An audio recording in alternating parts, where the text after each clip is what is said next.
हनुमान जी और विभीषण का संवाद है। देख विभीषण की दशा, पुल के पवन कुमार, यमुना से गंगा मिली, बड़ा स्नेह अपार। हनुमान जी कहते हैं, बोले भगवान दया निध है, अपने को नित अपनाते हैं।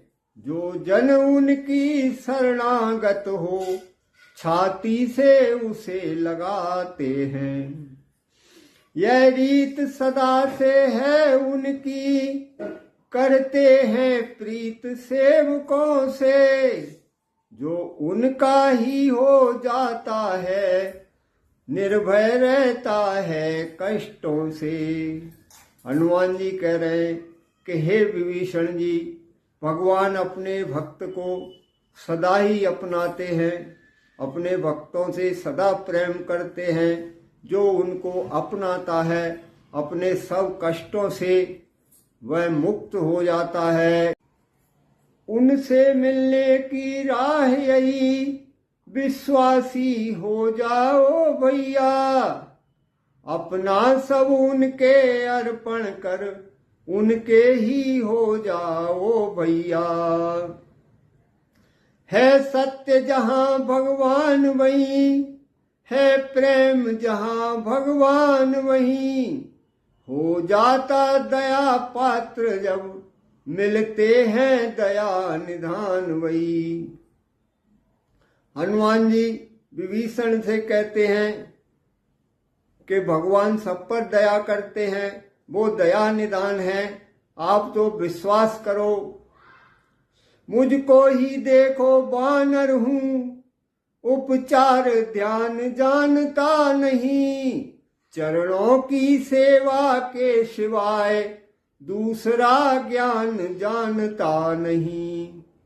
फिर भी वह मुझे देखते हैं, तो हृदय कमल खिल जाता है। संपूर्ण कृपा दे दी मुझको, ऐसा अनुभव में आता है। अब मुझे ही देख लीजिए, मैं तो जाति से बानर हूं, को ध्यान और भजन कुछ जानता नहीं हूं, लेकिन फिर भी भगवान मुझे सबसे अधिक प्रेम करते हैं।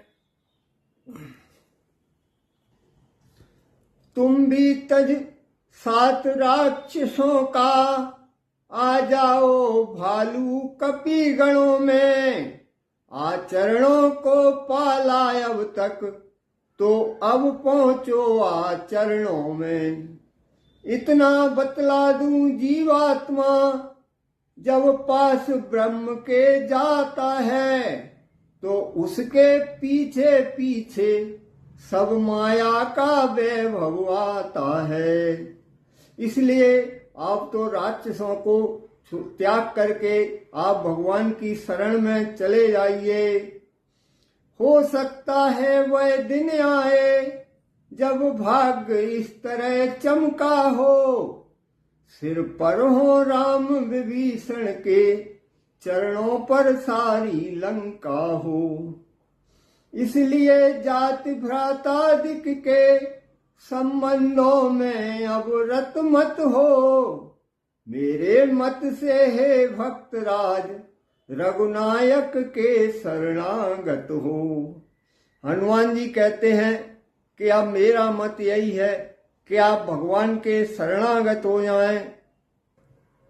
हनुमान जी की बात सुन करके भक्त विभीषण हो गए क्षण भर को गंभीर। गदगद उनकी गिरा थी, नैनों में था नीर।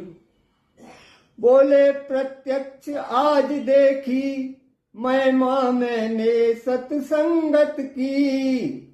सतसंगत क्षण भर में धोती, श्यामलता जीवन रंगत की। जग के सब लाभ पराजित हैं, सतसंगत वाले लाभों से।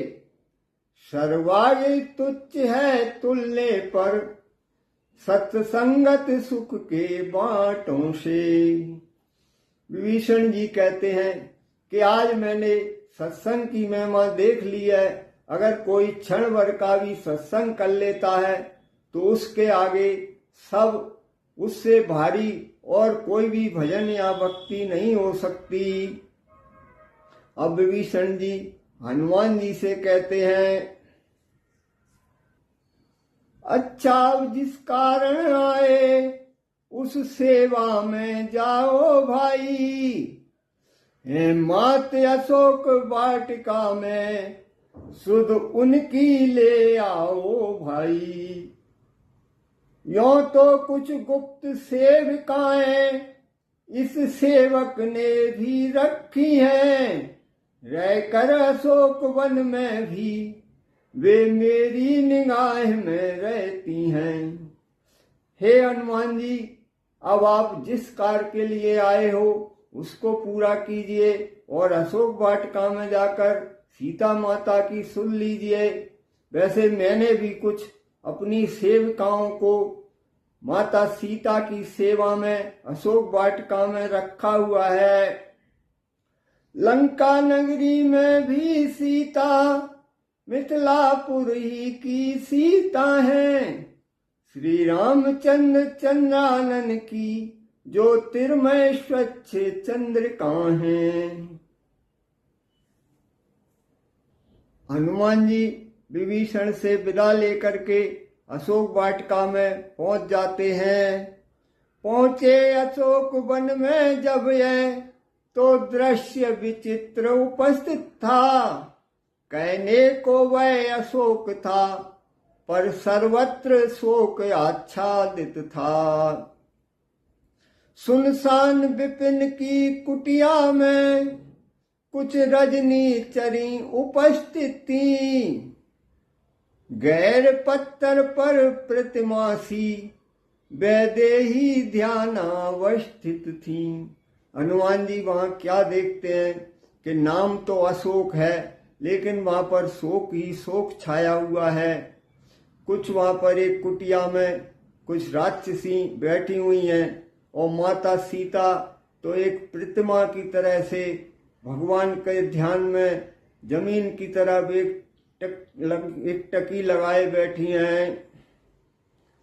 मटियाली बड़ी बड़ी अलकें मुखड़े के ऊपर बिखरी थी, सब अंग विरह की झुलसन से हो रहे सूख कर कांटा हैं।